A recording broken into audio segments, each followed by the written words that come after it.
All right, day 45. We're going to finish up. We're going to finish up this matter of discerning between the covenants, and there's just some things. There's just some things in this book that I think are not accurate.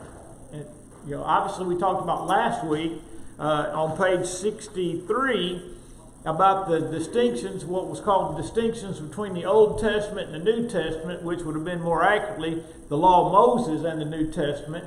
And one of the commonly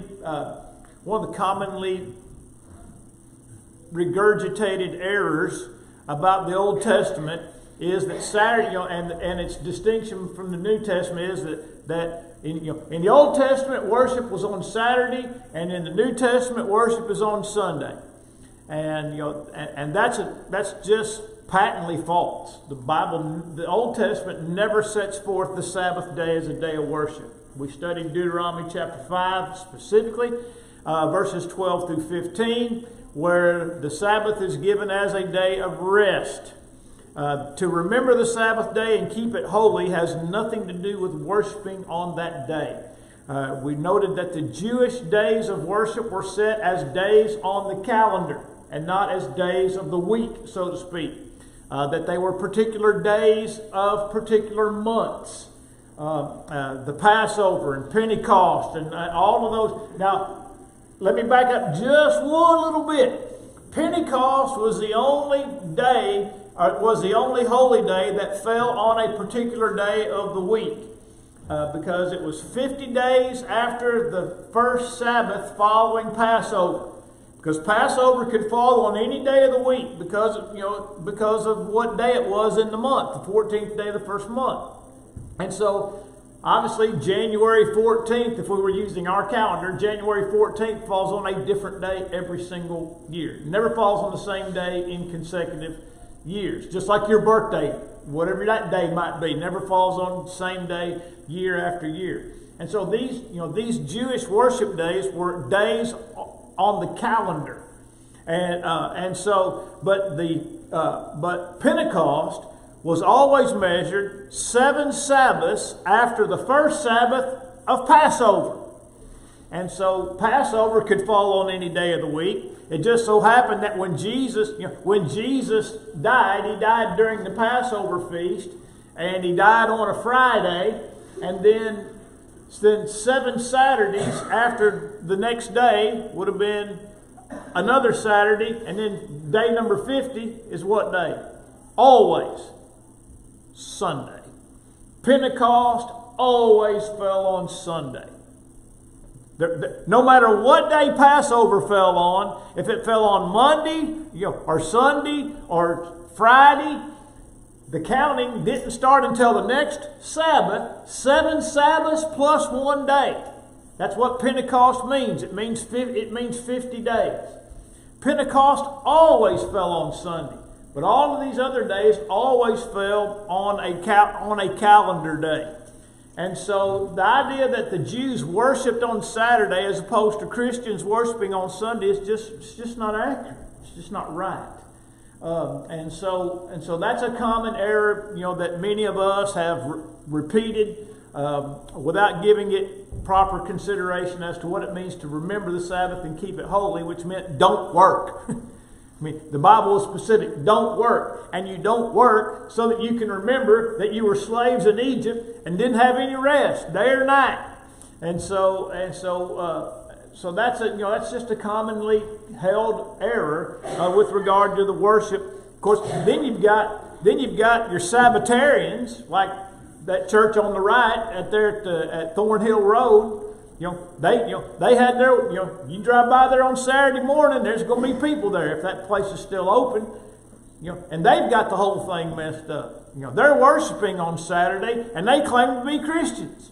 And so you've got a ton of errors with regard to the view of the Jewish days of worship and with reference to Sabbatarianism.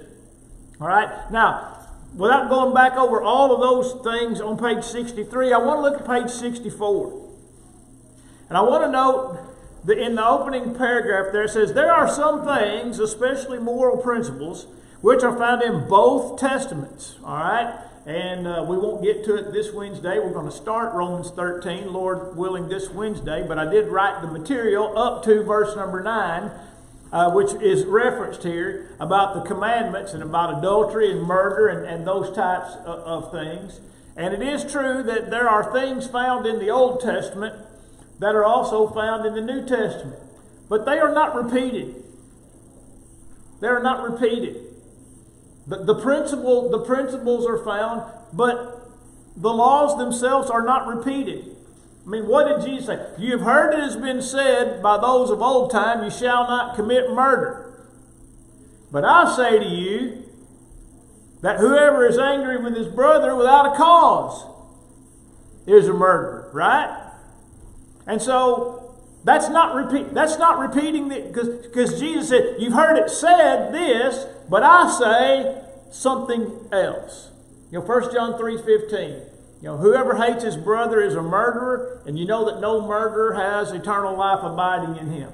All right, Matthew 5:28 and following. You've heard it has been said by those of old time, you shall not commit adultery. That's the Old Testament. That's the Ten Commandments. But I say to you, well, the word but means what? I'm going to say something that's different than what you've been hearing all of your lives. But I say to you that whosoever looks upon a woman to lust after her has already committed adultery with her in his heart. All right? And so it's not accurate to say these things are found in both Testaments. Because if Jesus said, you've heard this, but I say that, even though they're related, they are not the same. So it's not right to say that 9 of the 10 commandments are repeated in the New Testament. It's just not accurate to say that. Because Jesus made it more difficult. I mentioned this recently. What did you have to do to be a murderer under the old law? What'd you have to do? Say it. You had to kill somebody. To be a murderer under the law of Moses, you had to kill somebody. But what did Jesus say you had to do to be a murderer? Hate your brother. Be angry with your brother without cause. John said, hate your brother. John 3, I think I might have misquoted the text there in Matthew 5, 21 and following, but it's angry with his brother without cause is a murderer. Right? And then John said, hates his brother is a murderer. Right? And so those two things are not even remotely the same. Because other than Jeffrey a time or two, I've never really wanted to kill anybody. Right? But I have, but if I think about it, by the way, I've never thought about killing anybody either. Okay, just so that we're clear on this matter. All right, I've never contemplated it. Okay, and by the way, Rhonda, that also goes for adultery, on both counts. Never committed it, never thought about it.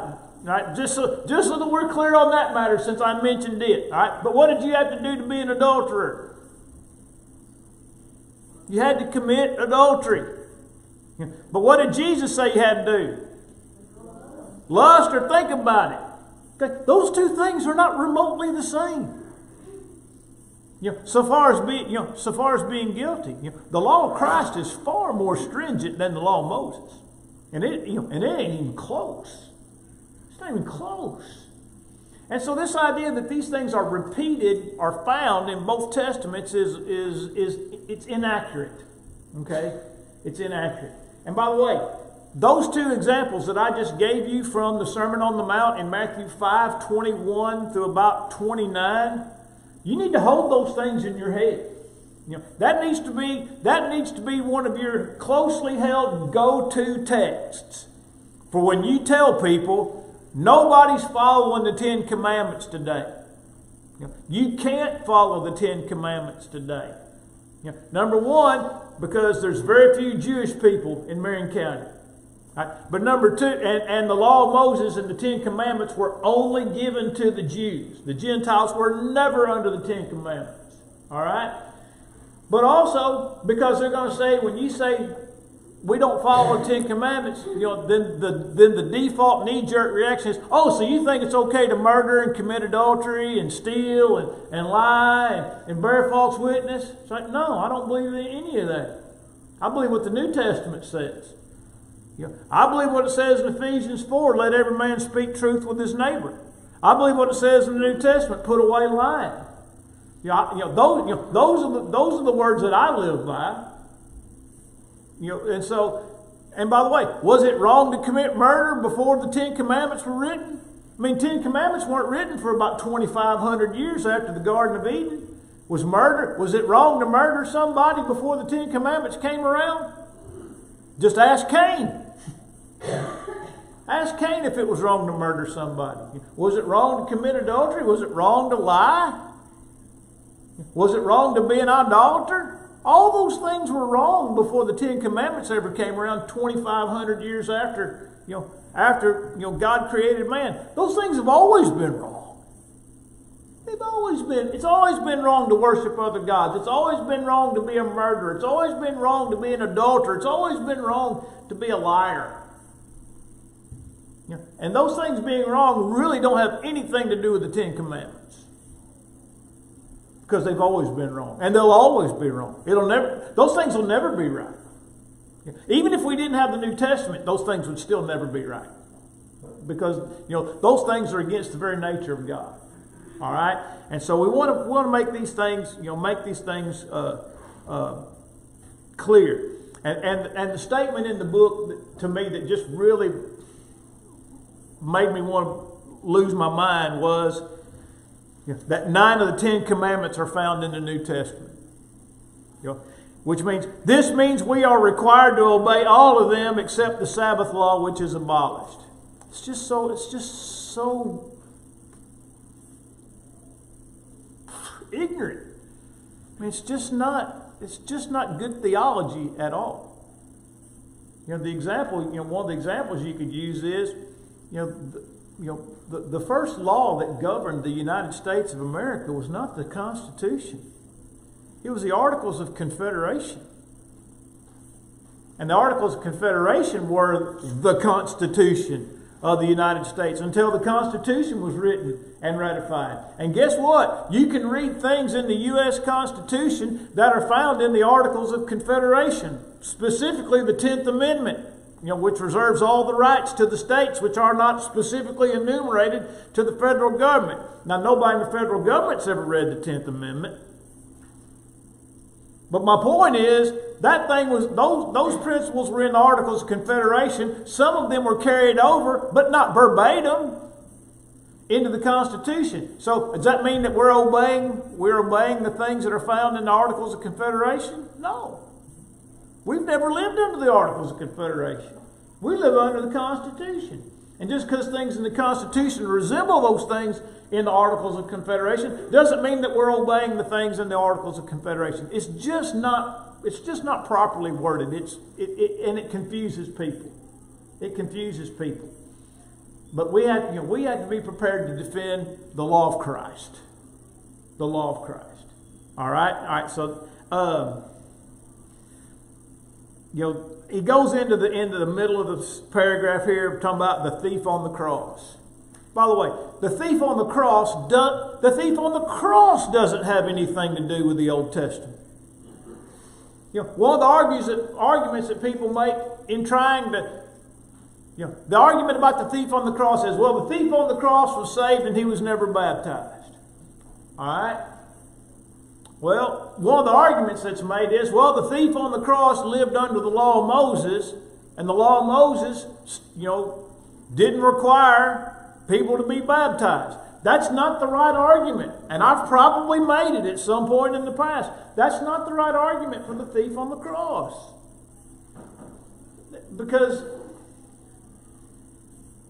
Jesus said, today you'll be with me in paradise, and that is the argument. It didn't have anything to do with baptism. Now look, it's okay to point out that the thief on the cross lived under the Old Covenant. And nobody was ever baptized to be saved under the Old Covenant. And it's okay to say that Jesus never commanded baptism until 50 days Until about 40 days after he saw, the Great Commission, which says, go into all the world and preach the gospel to every creature. He who believes and is baptized shall be saved. Mark 16, 15, 16. Or go into all the world and make disciples of all the nations by baptizing them in the name of the Father, Son, and Holy Spirit. Jesus didn't say those things until 40 days after the thief was dead. So he didn't live long enough to even hear those things.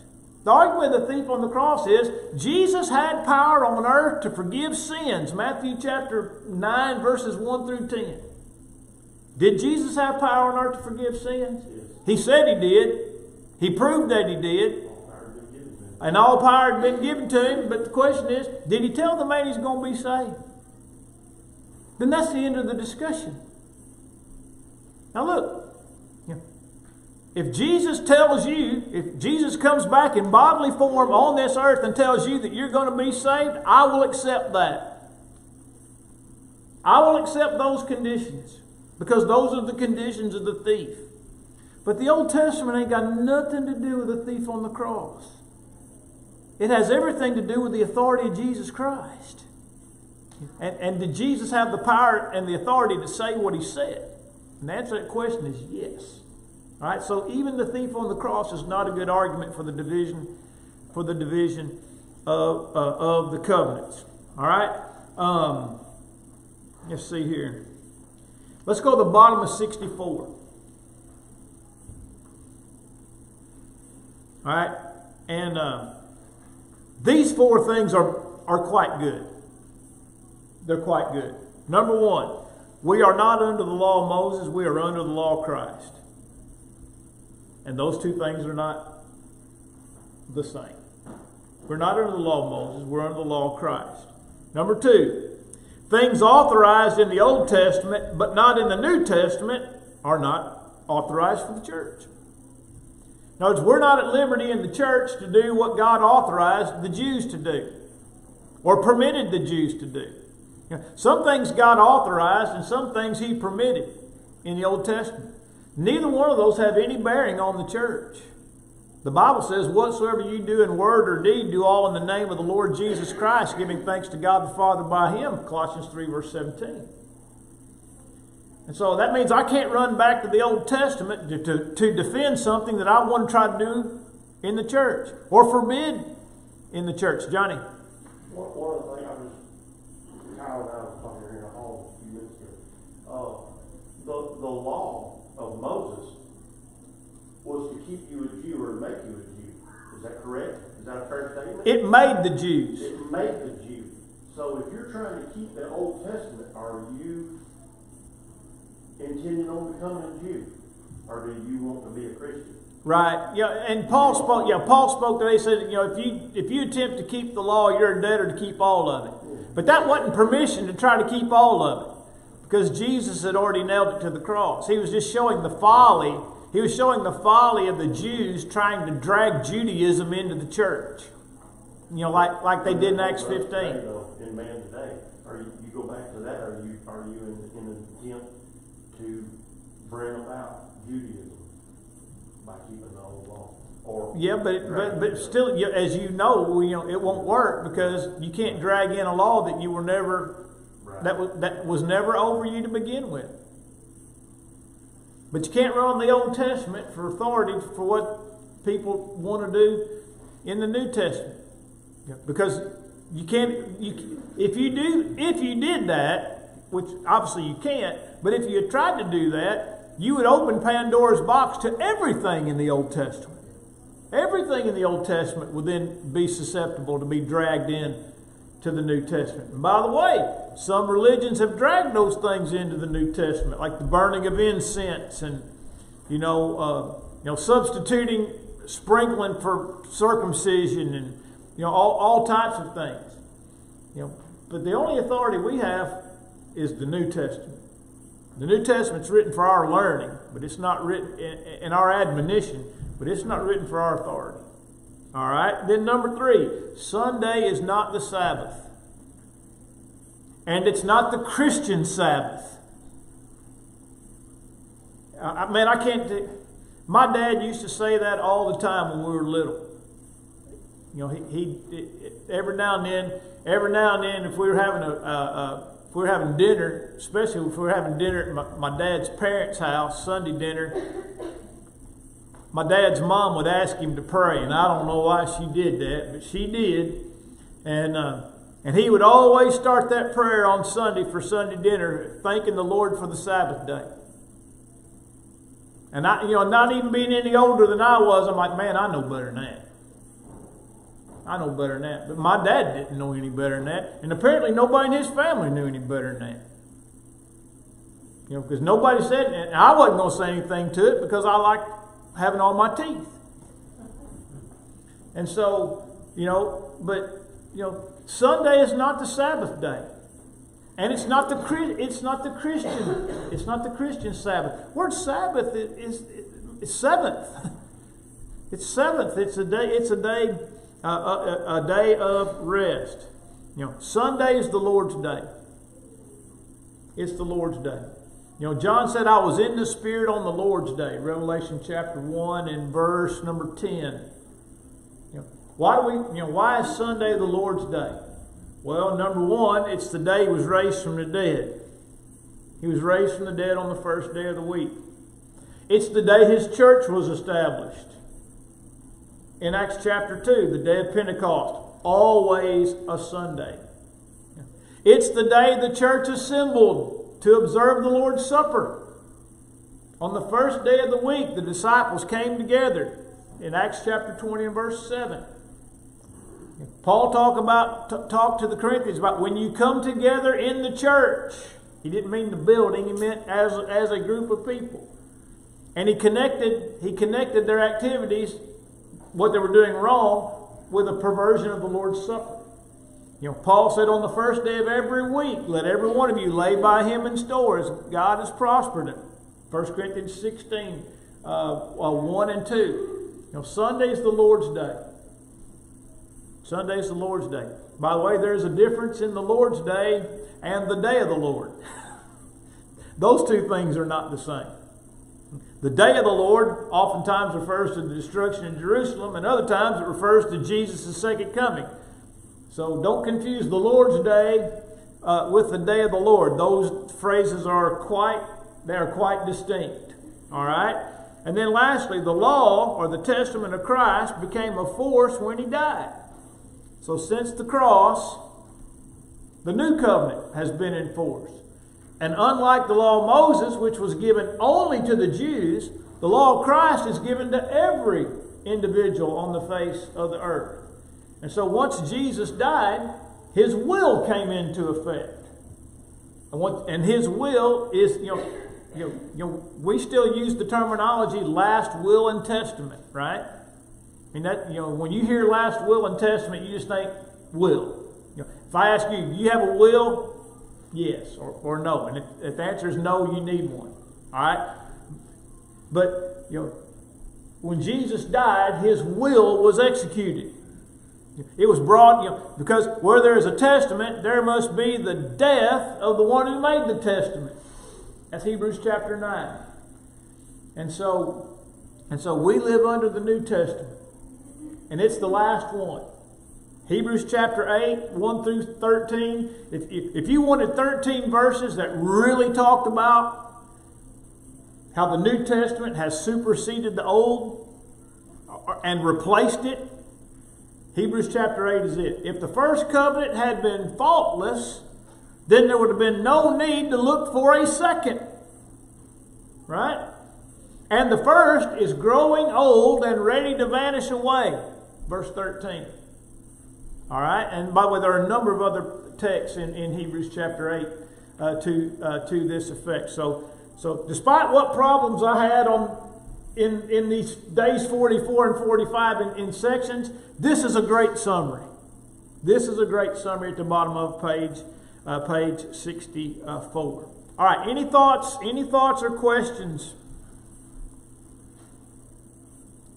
on this? All right, I'm going to introduce on page 46, day 46,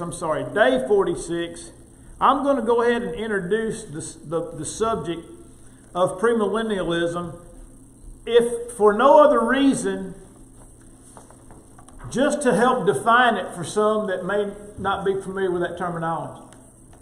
All right? The idea, the word pre means what? Before. Millennium is what? 1,000. In this case, 1,000 years, right? And so premillennialism literally means before 1,000 years. And the error of premillennialism is that Jesus is going to come back and reign on this earth for 1,000 years. He's going to come back from heaven. There's going to be a giant war known as Armageddon. And then Jesus is going to reign on this earth for 1,000 years. And after 1,000 years, then the final judgment is going to take place and everybody's going to go to heaven or hell.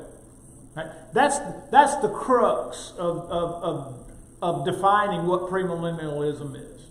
All right? It means that at some point in the future, Jesus is going to return and reign in Jerusalem as an earthly king for 1,000 years. All right? And so, looking at, there are, and this is just for the record, and you can go back and watch this. It'll be on the church website soon enough. Within a few days, Logan will have it up. But there are about 7 major ideas associated with premillennialism. Now look, there's 1,000 different flavors of premill. Okay? And by the way, I'm going to use the term premill from here on out just to save time and tongue twisters. All right? There's about 1,000 different flavors of premill.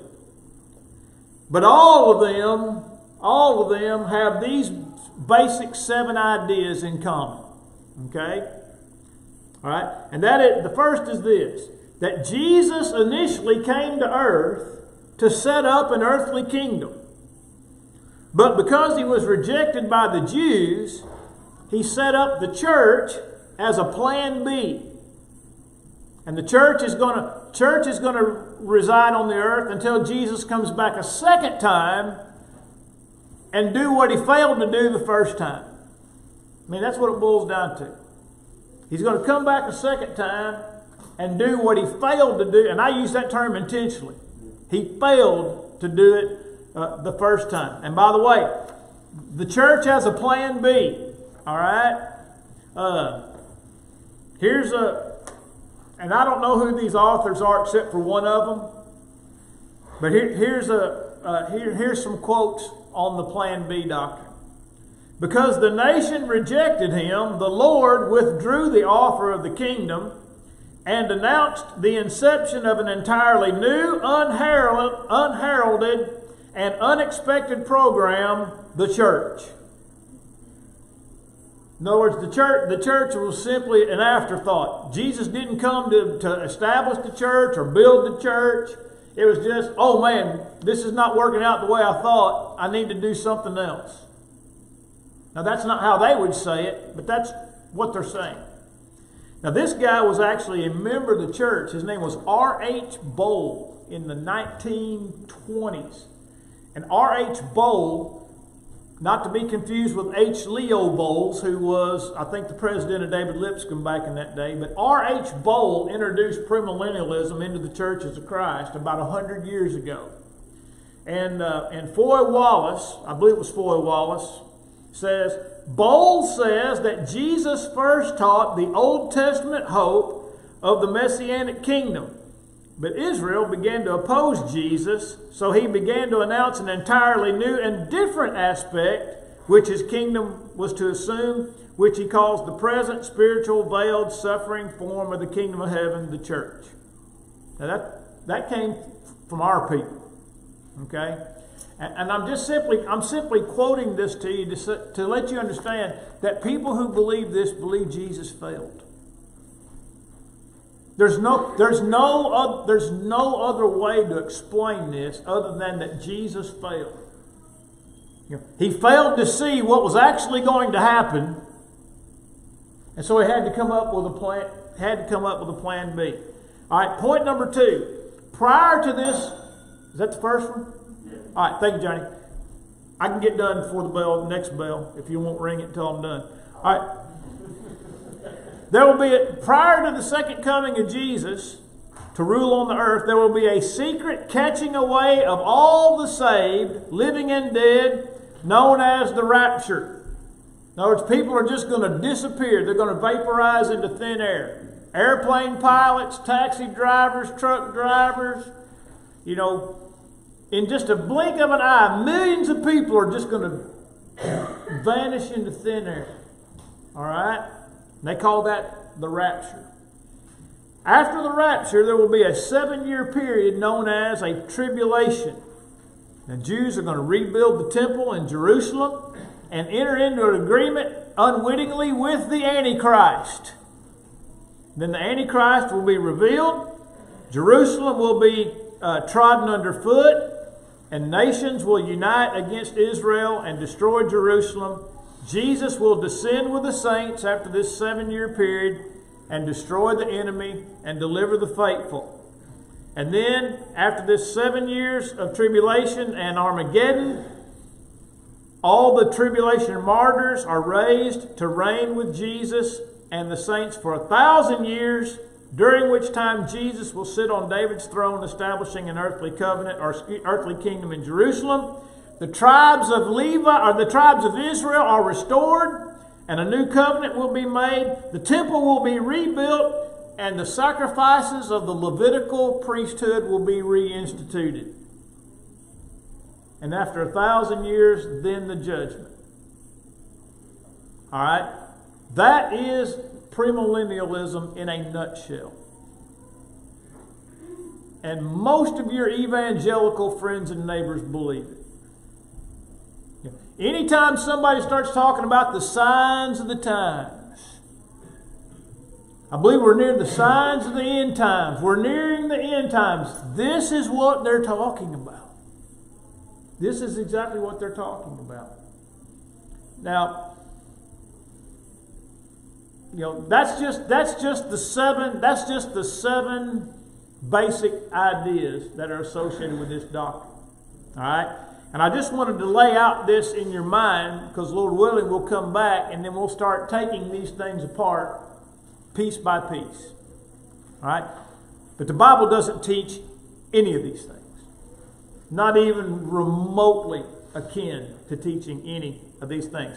This doctrine was unheard of until John Nelson Darby conjured it up in England in 1820 and put it in his study Bible, which D.L. Moody picked up and carried to Chicago, and it spread like wildfire across the United States.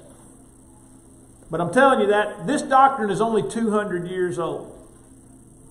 And it originated with John Nelson Darby in the United Kingdom. All right? And as Johnny Ramsey would say, if it's new, it isn't true. If it's true, it isn't new. And if it's new, it isn't true. And this is new. Right, 200 years may not sound new, but 200 years is new compared to the New Testament. All right? And so, Lord willing, next week we'll come back and we'll start taking these one by one and dealing with those. All right.